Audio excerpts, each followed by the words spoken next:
Okay, so today's topic, as you can see, is breaking Satan's grip and returning back to God. Praise the Lord. Praise the Lord. So as usual, I like to start with a little story. Okay. So back in Sri Lanka, we used to live with Amila's parents. Okay.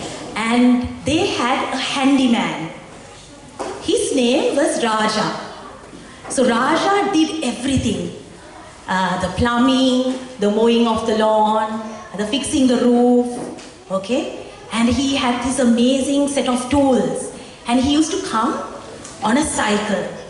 So Abiel was very fond of Raja, okay? And now when Abiel was around 1 year old, Amila and I, we were waiting eagerly to hear his first words.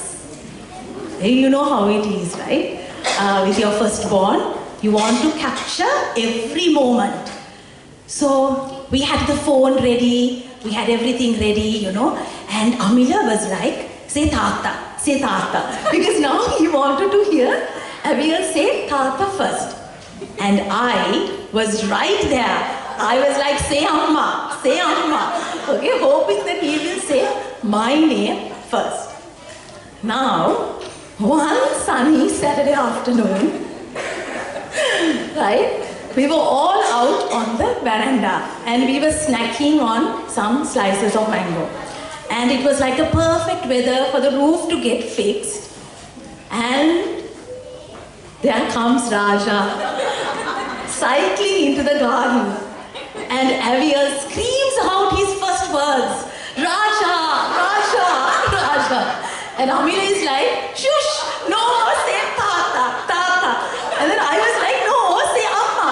And then, you know, his grandparents are like, say Sia, say Asha, say Sia, come on, you can. And then it was like, and Abiel, he just gives this huge grin and he screams even more louder, Raja, Raja, Raja, like non-stop. And now, my brother, my sister, the reason I told you this story is because our Abba Father is exactly like that. Just like Amila, he is waiting to hear his children call on him. Not only in need, but every day, in love, in trust, in relationship. But what do? We call on everything else. We call on our family, our friends, we call on our jobs, our status. We call out on all the dark forces as well, instead of calling on God. And just like Amila's reaction, God is watching, He's waiting, He's longing. And He says, no, no, no, you call on me. I am your Father. So today, you know, we are going to focus on the first commandment because God is our Father. He gave us a set of commandments and He put the first commandment up there to focus on Him and Him only. Okay? So, today we are going to ask ourselves, who are we calling on first? Are we calling on God, Abba Father? Okay? So here we see in 2 Thessalonians 2:4. St. Paul writes to the Thessalonians and St. Paul says, he will oppose and will exalt himself. So who is he? It's the enemy. The enemy will oppose and will exalt himself over everything that is called God or is worshipped, so that he sets himself up in God's temple, proclaiming himself to be God. So in other words, Satan influences people to worship anything but God. So today what we are going to do is we are going to break off from that Satan's grip and we are going to return to Abba Father. Amen? Amen. Now the first commandment is given in Exodus chapter 20 verses 2 to 3. It says, I am the Lord your God. We can read it together. I am the Lord your God who brought you out of Egypt, out of the land of slavery. You shall have no other gods before me. Now, there are other Bible verses also that point us towards this same Bible verse. So for example, we have Mark chapter 12 verses 29 to 30. Jesus says, love the Lord your God with all your heart, with all your soul, with all your mind and strength. So there are 4 words highlighted there. What? Heart, soul, mind and strength. Then we have Isaiah chapter 46 verses 9, which says, remember the former things, those of long ago. I am God, there is no other. And then it says, I am God and there is none like me. Then we have Exodus chapter 34 verse 14, which says, do not worship any other God, for the Lord, whose name is jealous, is a jealous God. So God is jealous. Just after I got married, or even a little bit before that, I had a huge problem. So I used to struggle with a huge problem, and that was jealousy. So whenever Amila smiled, laughed, or talked to women around my age, a little too longer than expected, I got really, really jealous, okay? And I really struggled with it. It consumed my thoughts and my life so much that I had to go for confession every other week. And on one particular Saturday, I went to this very elderly priest, and his response surprised me. He said, oh, this is a common problem. Don't worry about it. I have women as old as 70, 80 years come and confess about this problem. Okay, I can see everyone laughing. So you don't have to worry, okay? You're not alone. And then he went on to say that as long as it doesn't control you, that's fine. So he called it the holy jealousy. It's a healthy jealousy. Now God's jealousy is something similar to this. In God's absolute, immense love for us, He wants to possess us completely. And He doesn't want us to be possessed by anything or anyone else other than Him. Amen. So, why did God give us the first commandment? Because God had a covenant relationship with the people Israel. Okay? And it started from Abraham. It was like a marriage between two people where they have, privileges and rights over each other, including absolute faithfulness. So, the people of Israel, they promised God that they will be faithful. And so, before the Israelites entered into the promised land, okay, Moses told the people, so watch yourselves that you do not forget the covenant. The covenant, okay, let's all say together covenant. Covenant of the Lord your God, which He made with you, and make for yourselves a graven image in the form of anything against which the Lord your God has commanded you. For the Lord your God is a consuming fire, a jealous God. But the Israelites, what did they do? Over and over again, they broke their end of the covenant. And what was God's reaction? He was brokenhearted. He was angry.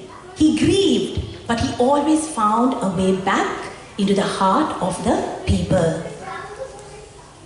Now, the Catechism of the Catholic Church gives us 5 areas that we need to avoid in order to keep the covenant, in order to keep the first commandment, the covenant of the Lord. Gives us 5 areas that we need to avoid. Okay? So the first area is superstition. So superstition imposes certain behaviors and actions, and they don't align to authentic religious teachings. But it's based on fear and misunderstandings. So I don't know if the picture at the back is very clear, so these are the common superstitions. Okay, so believing in the evil eye. So there's there are some girls in Hadriel's class who wear the evil eye on their ears, on their hands, okay, bracelets, and there are also jewelry making kits with the evil eye. I have seen that, okay. So believing in the evil eye, wearing amulets, charms for protection, and then using statues, religious items in a magical way, rather than symbols of faith. And then we have consulting horoscopes, astrology, and then associating specific prayers with guaranteed outcomes, and then fear for certain numbers, 13, Friday the 13th, okay? Now what do these superstitions do? They open the door for the enemy to come into our lives, to come into our families. And it also distracts us from God's power and presence. So many Catholics, their argument is that if the three wise men were directed by the stars, why can't we be directed by astrology? Now, the three wise men were directed by a divinely placed star. It was orchestrated by God to announce the birth of Jesus. But in astrology, that is divination. People look to the stars and into the celestial bodies. Why? To get instruction, to get control over their lives. Now, the second area that the Lord wants us to avoid is polytheism. That is believing in more than one God. So in Deuteronomy chapter 5 verses 6 to 7, we can read it together. It says, I am the Lord your God who brought you out of the land of Egypt, out of the house of bondage. You shall have no other gods before me. You shall not make yourself an idol in the form of anything in heaven above or on the earth beneath. Now we see many young children today, they idolize material trends, social media trends, celebrities, okay, and even individuals, who can't even define themselves properly. They don't have a proper identity. But young people, they idolize these people. Sometimes these people have to rely on pronouns to define themselves. Still, young people, they follow these people. And then we have social media platforms. We have Facebook, Instagram, TikTok, okay? And when I was preparing for this talk, the Lord showed me, how there is a follow button and you are able to follow the person. And the Lord showed me that the moment we click on that follow button, what we are doing is we are telling, yes, I am consenting. I am giving my consent to follow your ways, your belief, your values, the way you bring up your family, because I am willing to see that. So that is why I click on the follow button. So that is idolatry.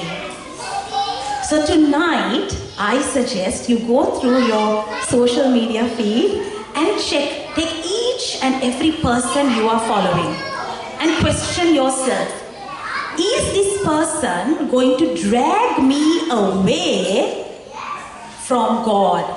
This person's values, culture, the way they live, is it going to drag me away from the kingdom of God? And if the answer is a yes, I suggest you pray and then you unfollow that person. Okay? So, praise God. So, in the Catechism of the Catholic Church 2113, it states, man commits idolatry whenever he honors and reveres a creature in place of God. Whether this be gods or demons, for example, Satanism, power, pleasure, race, ancestors, the state, money. And then Jesus says, you cannot serve God and mammon. So this is in the Catechism of the Catholic Church. Now, recently, I went overseas to visit family and friends. I was surprised to find out how many practicing Catholics, they didn't know that yoga was a form of idolatry. Okay?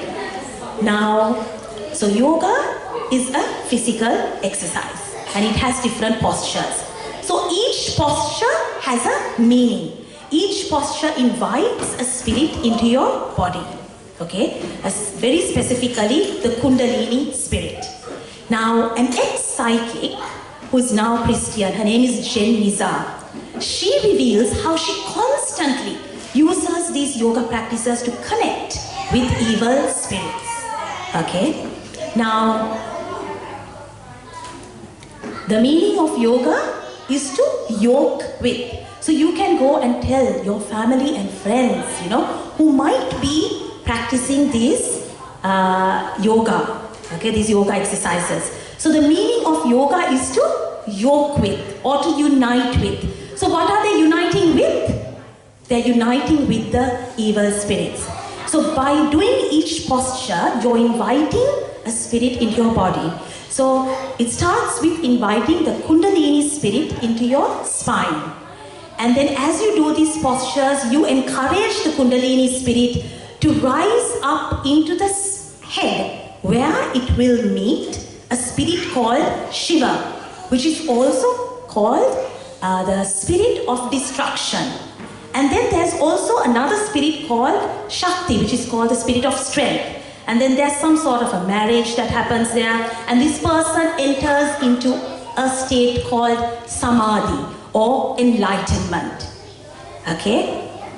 Now you can see that this yoga is not only it's not just breathing techniques or stretching exercises. There's something spiritual going on, right?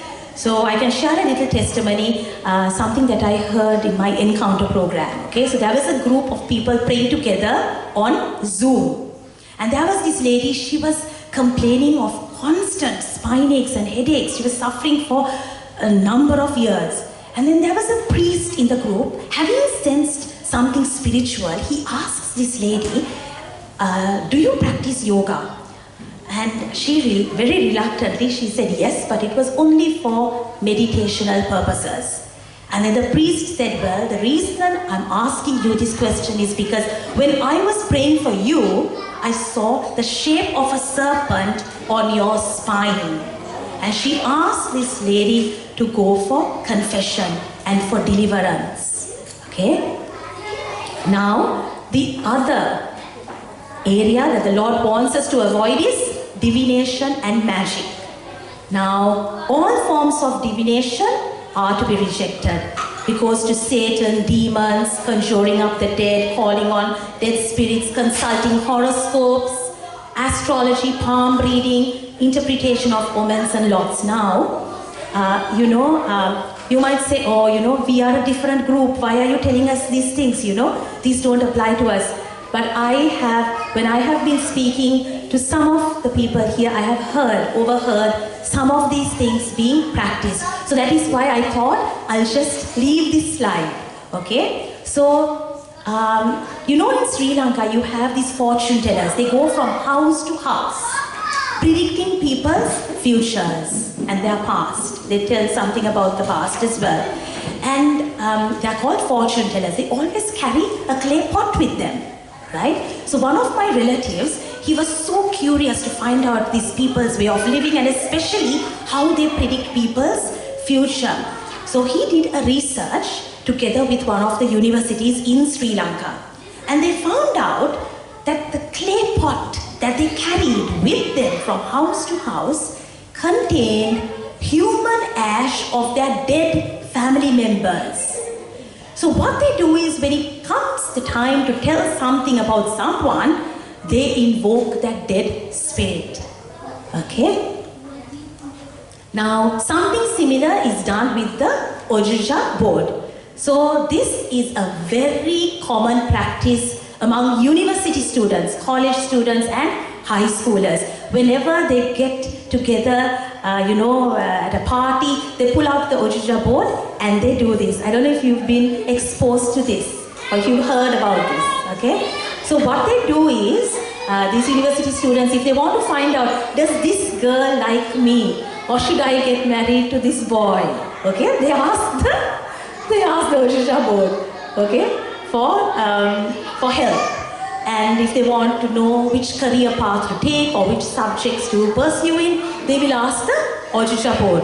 So there is something called the planchette there, where you tap and you ask the question and then it moves on the letters. So this is something that you do, like, you know, that is like some invoking the dead spirits. Now in Leviticus, it strictly says, do not turn to mediums or seek out spiritists, for you will be defiled by them. Now another area that is heavily practiced among Catholics is Feng Shui. Okay, so Feng Shui involves practices that attempt to predict the future outcomes based on the arrangement of furniture. And what these people do is, they also encourage the people to harness the power of the wind and air. And they ask them to use wind chimes, certain plants and air purifiers, so that the energy will flow through the room. Okay? Now acupuncture is also another area that a lot of Catholics, unknowingly they practice. So I did a lot of research on acupuncture because we have several doctors here. Okay? So acupuncture is rooted in Taoism, which teaches that the balancing of unseen energy, which is called Qi, I think that's how you, Qi, okay, through meridians can heal the body. Now, this is where it gets really interesting, okay? So Tao, the word Tao, is considered the fundamental force that flows through and sustains the universe. So this is according to the encyclopedia, right? And it is beyond human understanding, and it cannot be fully defined. So Tao is like a force in the universe, they consider it, and it can't be fully defined. And nobody knows what that is, it's beyond understanding, okay? Now, acupuncture is the mechanism that is practiced by these followers of Taoism, right? And they say that this acupuncture is used to bring yin yang. So yin yang is like, it's in the body, okay? It's like the rest and the activity. It's like the light and the dark. It's like the sadness and the joy. So it brings these emotions in harmony with Tao. So it brings your body in harmony with Tao. So by doing, in other words, by doing this acupuncture, what you're basically doing is, you're bringing your entire body into harmony with Tao, which is that unknown force. That unknown, undefined force. Is that understood? Yeah? Okay. I tried my best to explain it properly, so hopefully you all understood that. Now, the other problem with this acupuncture is that some acupuncture practitioners, what they do is, they seek out mediums, other mediums, meditative rituals, and they call upon unseen forces to come and help them heal the person quickly. Okay? And they also mix this acupuncture with new age beliefs like Reiki, which is a Japanese practice, and then chakra, which is like a Hindu and Buddhism practice of healing, all of which are spiritually dangerous. Okay?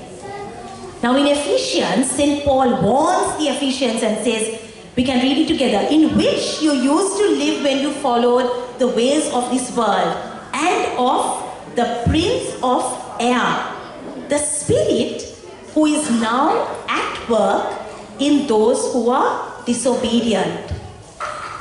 So this prince, who is the power of air, okay, is at work in the people who are disobedient. So that title itself, it suggests that Satan has influence over the worldly systems and unseen spiritual forces that operate in opposition to God. So whatever that is operating in opposition to God, Satan has control of those entities. Okay? So there's a Vatican document, you can Google it up and you can download it, and it warns against these New Age practices. It states that they replace true healing through Christ with false human, man-made spiritualities. Now, the fourth area that the Lord wants us to avoid is irreligion. That is like tempting God in words or deeds, sacrilege and simony. So, words or deeds is like rebelling against the biblical instruction you have received through your parents, and then people who are in authority over you, okay? And then you might think, oh no, we don't, we don't fall into this category. And then challenging God's right to be God, okay? The first three you might think, okay, no, I don't fall in. But then challenging God's right to be God. And then sacrilege is like profaning or treating unworthily the sacraments. And then like not even following Mass properly. So because it's for liturgical actions as well as persons, things, places consecrated to God. So if you are not following Mass properly, and if you are at the back and just listening to Mass without actually offering the Mass, that is sacrilege, okay? And then simony is defined as the buying or selling of spiritual things, like you pay someone and to receive the Holy Spirit, something similar to that. Now atheism is like when you think that you're the soul maker, the supreme being, there is no God, and that it's only me. I have control of my past, I have control of my present, I have control of my future. There is no one but me, okay? Now the problem with all these things is that now we read and we can understand, right? We know that these are all evil, right? And we know that we shouldn't practice these things. But the sad thing is, my brother, my sister, is that these things are slowly, very slowly coming into our children. So I know children who are aged 10, 11 and 12 maybe, okay? They think that this is normal. They challenge. They say, why? Why are you telling us this? This is evil. This is normal. So what Satan is trying to do is Satan introduces this to the children at a very young age. I've seen books that children read when they are 5, 6 and 7 that talks about all these occult practices. Okay? And I'm going to show you books. Okay? So this is one book. So we can see how Satan is coming into the school curriculum now. So what he's doing is he's influencing the worldly systems. Remember how St. Paul warned the Ephesians? Power, the prince of air. So what he's doing is he has influence over all the worldly systems and anything that is in opposition to God. So here you can see this book that was prescribed in a famous Sydney school, okay, for the year 7s. Now this book is all about demons. The author of this book is Darren Shang. His real name is Darren Shangusi or something like that, but he goes by Darren Shang. Now he has a series of 10 books and it's called the Demonata series. And I had a brief look at it, and it was terrible. You wouldn't want your children to read those books, and I can't believe that these books were actually prescribed in Catholic schools. Okay? And this person, he openly says, I worship demons. He openly says that. So if you read about him, you will see him telling that over and over again. Now this story is about a boy who becomes a vampire to protect his family. And then the series goes on. And then this book, this Harry Potter series, okay, it's very famous. And these introduce children to spells, wands, okay, divination and contact with spirits. Now if we tell our children, look, this is not acceptable, you can't read these books, they will turn back and ask you, well, all my friends in school are reading it. Like, what's wrong with this? But if you show them, if you open the book and show them certain paragraphs, okay, where it is going against the Catholic Church, they will understand. Okay, so I know kids who have read Harry Potter series, the Harry Potter series, and then they have started having nightmares, bad dreams. Okay, and then the Percy Jackson series. This is like very famous among school children. This promotes Greek gods, demigods, and the idea that the universe conspires to fulfill desires. Okay? And then this book, which is called His Dark Materials Trilogy by Philip Pullman. This actively promotes atheism and rebellion against God. Now, the funny thing is, this book won an award in UK, okay, for children's literature, best children's literature, okay, and it is now a television series. So you can see how Satan is working through the worldly systems, even to give awards, like, for books like this. And you can see how this Pullman, Philip Pullman, he says openly, he says, through my books, I only desire one thing. And what is it? I'm trying to undermine Christianity. He openly says this. So it's all about rebellion against God. Now we're going to visit back. We're going to visit back to the first commandment. So it says here, I am the Lord your God, who brought you out of the land of Egypt, out of the house of bondage. You shall have no other gods before me. The first commandment. Okay? Doesn't it look like we are going back into bondage in some areas of our life? Doesn't it look like it? When we look at our children, okay, some of our children, does it look like we have come out, but now our children are going back into bondage? Does it seem like that? Okay, so we really need to intercede on behalf of our children and the young.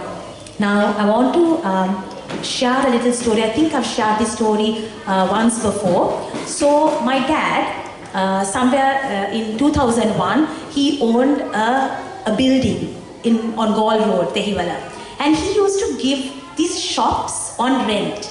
Okay? And this one particular shop, he gave on rent to a particular businessman who was of a particular religion. I'm not going to tell what that religion is. But what this businessman did was, as soon as he came into the property, he hung a clay pot which had something in it. Okay? Now my mom, she was not happy about it. She kept telling my dad, look, you need to tell this person to remove that pot. And then my dad said, it's not my business, I can't go and tell him, he's a tenant. But then my mom was like, then get rid of the tenant. We don't want that clay pot hanging there. And she kept pestering my dad, saying, no, it has to go, it has to go. But my dad tried to explain to her. My dad said, no, we can't do it. It's a shop. We have given it for rent. And these people are paying us a rent. So, we can't tell them, you need to remove that clay pot. But my mom, she just didn't stop. Now, during that time, Father Augustine came to Sri Lanka for the first time. Okay, and we all went for that retreat. And then during that retreat, Father Augustine said, asked us to sing this particular hymn. It says, Jesus, we enthrone you. And we were singing that over and over again. And during that worship, Father Augustine said, when we sing that, when we enthrone Jesus over our families, over our lives, our business, our children, everything that is not of God will dethrone. So we enthrone Jesus and everything else has to fall down. Amen? Amen. So we were singing that song over and over again. And then the retreat ended and then we were coming home. On our way back home, we saw the lights of the shop on. Now it was around 9:30, 10. But the shop was supposed to close at 8 according to the agreement.